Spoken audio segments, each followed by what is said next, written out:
I'm Jolene Wynn, and this is the Porn Addict's Wife podcast, episode number 178, How to Talk to Your Husband About His Pornography Problem.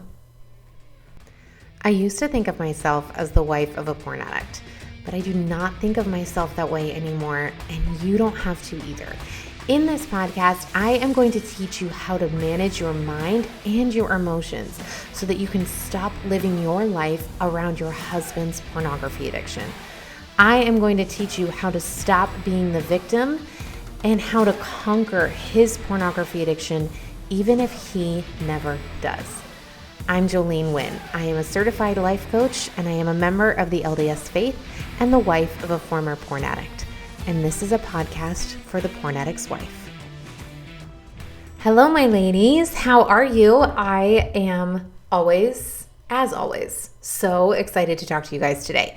I got back from my trip and I am home, and it's going to be a great week because next week, can you guys believe it? Okay, next week, so just 10, 11 days from now is my retreat. I cannot wait. I am so excited for the women that are coming, and we actually still have a couple spots left. So if you're hearing this podcast episode and you want to join, I actually had someone who signed up last night, so it is not too late to join. You can go to my website, jolenewynn.com. You can go to the retreat tab, and you can find all the details there. You can sign up and you can come join us next week at the beach. I am so excited about all of the coaching and all the content that I'm going to be teaching. Of course, I've been giving you guys kind of a sneak peek, a little bit of these concepts that I'm teaching, but I just can't wait. I'm getting all ready for it. I'm getting very excited about it and planning it, and I can't wait. So I'm so excited to meet all of these women in person. Some of them I've already met before, some of them I haven't, and I just can't wait to give them a hug. I think that's probably the thing that I look forward to the most, is giving everybody a hug, because there are so many times when I'm coaching my ladies and I'm here on this podcast and I can just imagine all of you guys listening, and I just want to hug you. I just want to give you a hug and let you know you're not by yourself.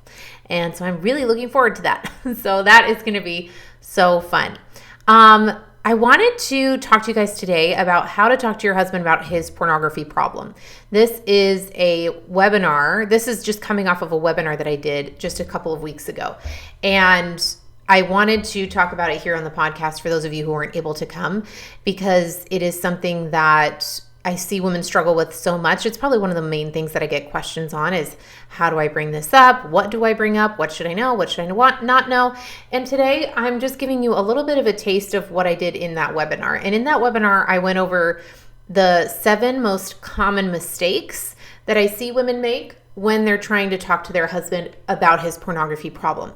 If you want to watch the whole webinar, I've actually turned it into a free course that you can get on my website. I will put the link in the show notes, but you can also just go to thepornaddictswife.thinkific.com. I know it's a terrible website. Okay, again, I'm going to put this in the show notes.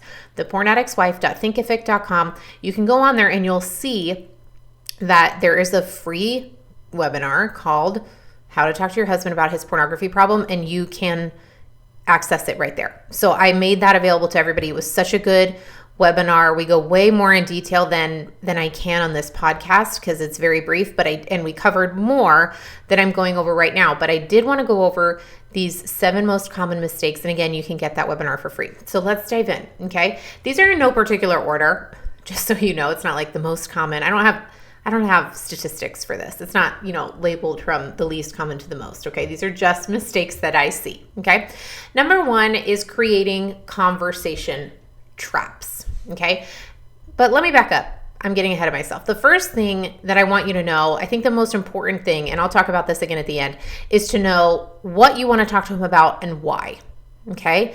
That's really the key to knowing how to talk to your husband, is understanding what's going on internally for you. And I'm going to go into that with these examples, these mistakes, but that is going to be where you always need to start. Okay. And now going from there, the first common mistake that I see is a conversation trap. And what that looks like is you trying to create a conversation in order to trap him. Now, that's not what you're going to think of it as. That's not how we tend to frame it in our brain. Let me give you an example. The most common example that I see of this is of women who know their husband has relapsed. They've found evidence for it on his phone, on the computer, somehow. And they say something like, I want to give him a chance to come clean. Now, This is a problem not only for the fact that you are creating a trap, which is never a great way to start a conversation, right? You'll start a conversation and say something sneaky or leading like, hey, have you been watching anything lately? Have you come across anything? And in your mind, we have this really nice thought of, I'm just giving him a chance to come clean. But what you're really doing is creating kind of a trap, because either way, he's out of luck, okay? Either he confesses and you're mad at him, or he doesn't and you're mad at him, okay? It's a trap either way. Neither answer is going to make you feel better. And I want you to notice that most of the ladies that I see doing this are more upset that he has lied than they are that he relapsed in the first place. Okay, that is 99.9% of anybody I've ever coached. They're way more upset about the lying than they are about the actual problem, right? So I just want you to notice if you find yourself doing that. It sounds really nice. I want to give him a chance to come clean. Ladies, he's already had a chance to come clean. Okay, if he's done it and he hasn't told you yet, there has been every second that has passed between the time that he watched it to right now that was a chance for him to come clean, and he didn't. Okay, so he's had all the chances. And I also want you to notice that you not telling him that you found out and that you know is also a lie. It's lying by omission, which is exactly what you're upset at him for doing in the first place. Right? He did something, you haven't asked him about it yet, so he hasn't outright lied yet, but he's not telling you, which is a lie by omission, which is exactly what you're doing in reverse. You know about it and you're not telling him either, right? Do you guys see this? So when you just notice, get really curious with yourself, ask yourself if you do stuff like this, because nothing good is going to come out of that. You're going to be upset either way, whether he tells you or whether he doesn't. And neither one is a win in how to approach the conversation. Okay? All right. Mistake number 2, sharing tips and information. Now, I am not saying that this is a terrible idea all of the time, but it's very tricky. And this is, again, when you need to get really curious as to what you want to do or talk to him about and why, because your motives here are going to make a huge difference. When the most common mistake I see with sharing tips and information is when you not sneakily, but when you send a text, you're like, I just want to share with him this really great article that I read, or let me pass him along this amazing podcast that I listen to every week. Or maybe if he just listened to Rob, then he would have this really big breakthrough and he'd see that there's a problem underneath and we can face it and we can get forward and blah, blah, blah. And that sounds really nice, but what we're ultimately saying when we do that is that we are hoping that passing along this information will be part of his transformation and his great awakening, okay? What we are hoping is that somehow by passing along, maybe it'll be this article, maybe it'll be this Instagram account that I saw, maybe it'll be this meme from this famous person who says porn is awful, right? We pass that along in the hopes that it somehow changes their behavior. Does this make sense? So get really clear, because people can feel that. He'll feel that if you're trying to share it with him, in a genuine, and it does feel genuine. I'm not saying that you're not genuinely wanting him to move past this for obvious reasons. I think that's true. But it can come from a very sneaky motivation of really wanting him to change so that all of this goes away. And when we're doing that, we are very subconsciously and very subtly telling him that this isn't good enough for how it is, which I'm not saying it's great. Ladies, you know this. I'm not saying it's awesome. We're not giving him permission, blah, blah, blah. But just notice if you are trying to do it in a way that intends to manipulate his behavior, he's going to feel that, and it's probably not going to have the intended outcome that you desire. Okay? Number 3 is seeking connection. One of the biggest things with pornography problems is that we can feel very disconnected from our spouse for so many reasons, okay?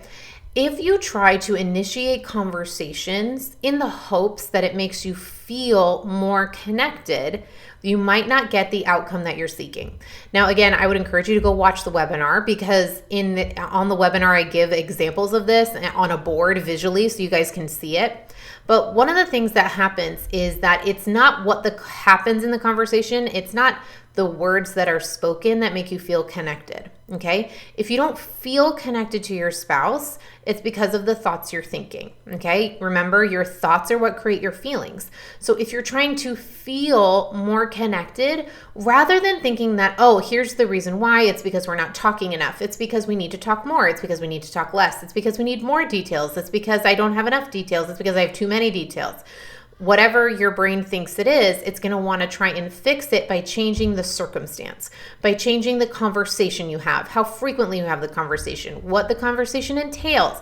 And it thinks that by changing the conversation that it will change how you feel. But that's not necessarily true, because the conversation isn't what alters your feelings, it's your thoughts. So if you're not feeling connected to your spouse right now, having conversations isn't necessarily going to be the thing that makes you feel more connected, because again, what if those conversations don't go the way you think they will? What if it actually leads to an argument? Then that's not necessarily going to make you feel more connected. Now, I'm not saying you just stop talking altogether. I just want you to be aware, again, get really curious about what you want to say and why, because if you're trying to go after a feeling, that's never going to be something that you can generate by changing the circumstance or the conversation. Okay? Does that make sense? Again, guys, go watch the webinar. If this is interesting to you and you want more of this, I'm giving you a very brief rundown of like an hour and a half call. Okay. The next one is, the next mistake that I see is when women are like, oh, I just want him to know how hard it is. I want him to know ... I just want him to know how hard it is. I just want him to know how much he hurt me. I just want him to know how much this is affecting us. All of those kind of thoughts of, I just want him to know. I want you again to get really curious, because what I have coached hundreds of women on, thousands of women on, is this sneaky thought. Is we just want him to know whatever it is, because we have a sneaky thought that if he knew that, then he would change. Well, I just want him to know how much he's hurting me. Why? Well, because he loves me, and I just know that if he really realized and understood how much it hurt me, then I think he would stop. Okay, well, he's not doing it because of you. Him knowing how much it hurts you isn't going to be the thing that makes him change, because you're not the reason he's doing it. So you can't be the reason he stops. Okay? It's a very sneaky little loop that our brain does, because it offers us this false sense of control, that maybe there's something we can do. Maybe there's something that we can somehow tether that keeps us connected, because even if it's a false connection, it makes us feel better, because it creates a false sense of control, which is easier than simply admitting that we have no control or responsibility for his behavior, okay? So if you find yourself going into a conversation saying, I just really want him to know ... I want him to know how much he hurt me. I want him to know how much this affects me. I want him to see how hard this is. If you're going into a conversation knowing that, I want you to get really curious about this and see if there's something underneath that, some kind of thought underneath that of wanting him to know so that he changes. Now, again, I'm not saying you can't talk as a married couple, as a couple, about how you are affected by this. Absolutely. Okay. But just be very curious and very honest with yourself about why it is that, again, why you want to do it, what it is you want to say, and why. Okay. All right. Next is wanting details. This is probably the biggest mistake that I see. If we were going to statistically put it down, this is probably the one that's the highest, okay?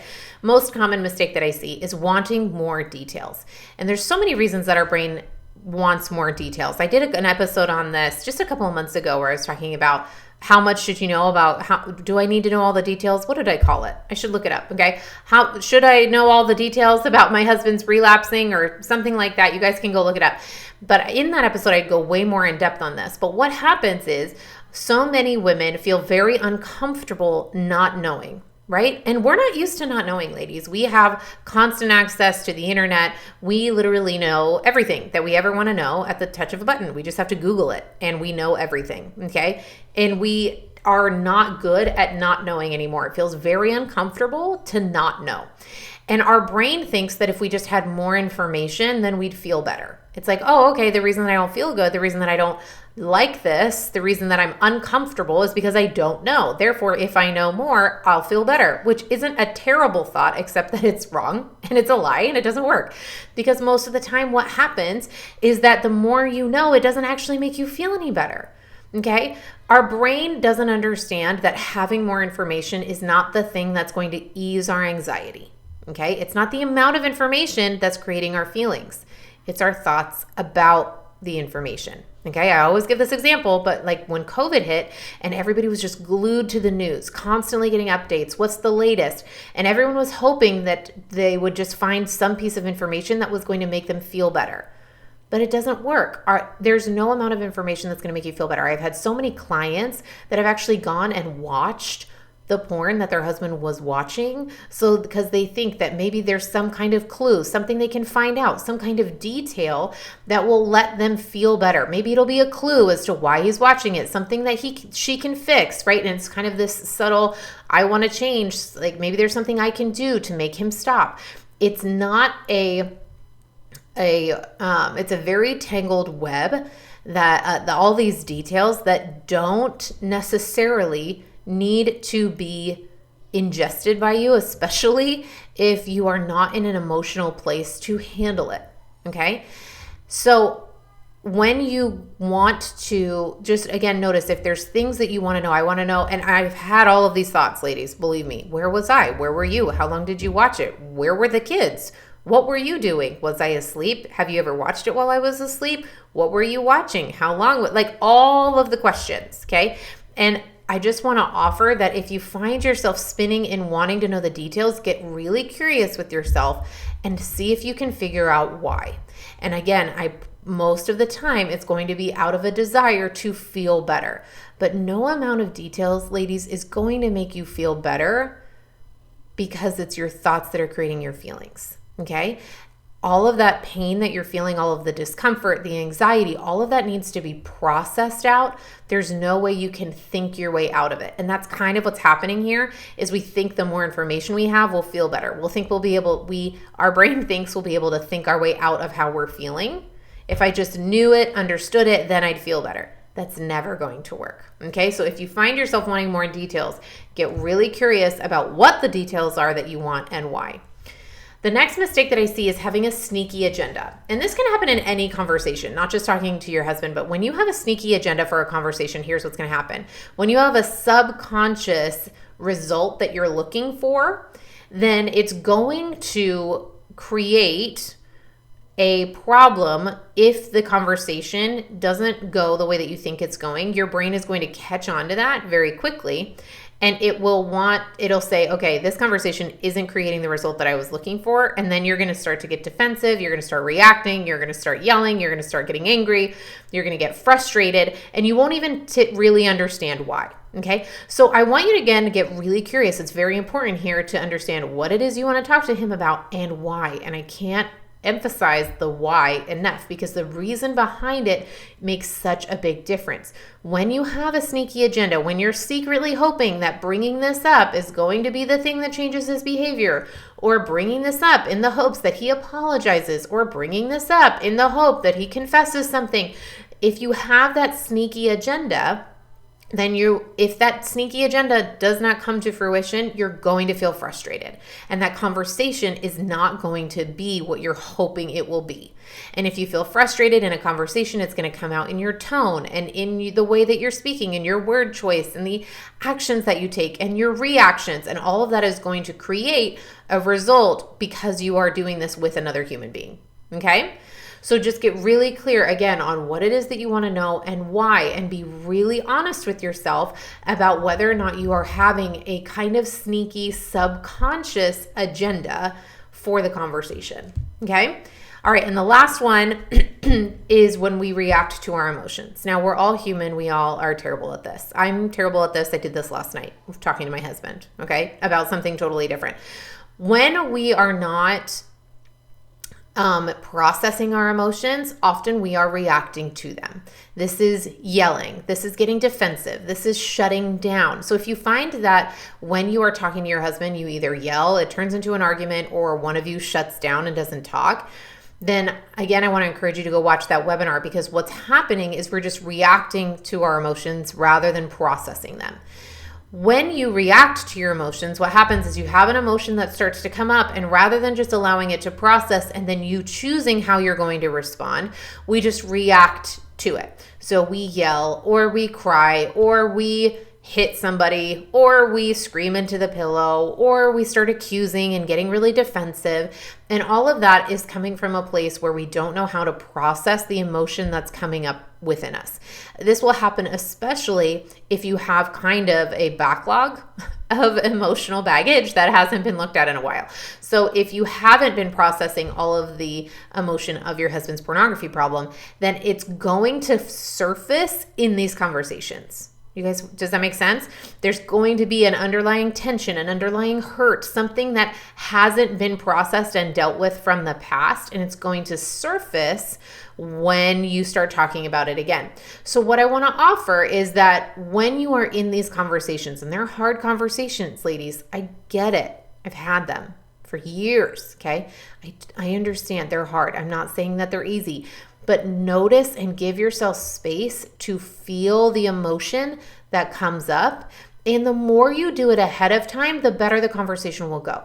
So you can even process this emotion in advance. If you're feeling anxious and you want to talk to your husband about it, if you're feeling hurt and you want to talk to him about it, go sit for 5 minutes in your closet and just allow yourself to feel. Allow yourself to concentrate on how it feels in your body. Allow yourself to sit and process that so that you don't have to bring that with you into the conversation. Now, I'm not saying that some emotion isn't going to come up. Again, my husband and I had a conversation last night that I struggled with, and some emotion came up, and I was crying and all the things, and I reacted to my emotion. We're going to do it. It's okay. Not a problem. Give yourself some grace, but also give yourself space to process emotion as it comes up, and notice that just because you feel that way doesn't mean you have to react that way. Okay? Just because you feel angry doesn't mean you have to pick a fight.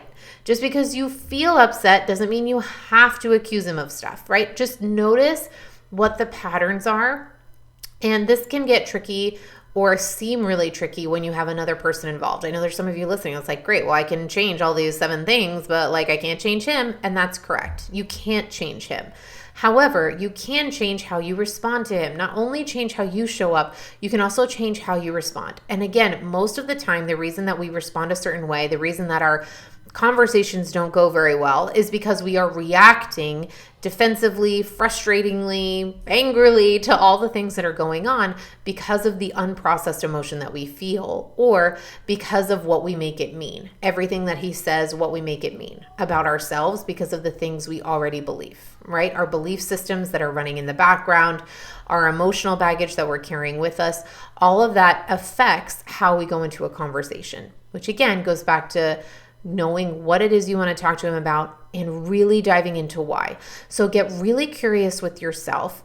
Be really honest with yourself. There's no judgment here, ladies. There's no need to judge yourself. If you find yourself doing any of these things, totally fine. It's not a problem. We've all done it. Give yourself grace and move on. You get to decide how you're going to do things moving forward. If you want more help with this, you can, again, I'll put the link in the show notes. You can click on that. You can go watch that webinar, and I dive way more into detail with all this. It's about an 1.5-hour class, and you guys can go watch it, and hopefully it helps. So I love you ladies so much, and I will see you guys next week on a brand new episode. So take care. All right, ladies, it's time to rise up and take charge of your healing, and I have the best way for you to do it. I have created a lifetime access coaching program that I have designed specifically for you and exactly what you're going through right now. This is where I help you develop a personal mastery of all the tools that you're learning here on the podcast in order for you to create a permanent change. Go to my website, joleneWynn.com. You will find all the information there, and you can sign up today, and we will start going forward. I can't wait to see you there.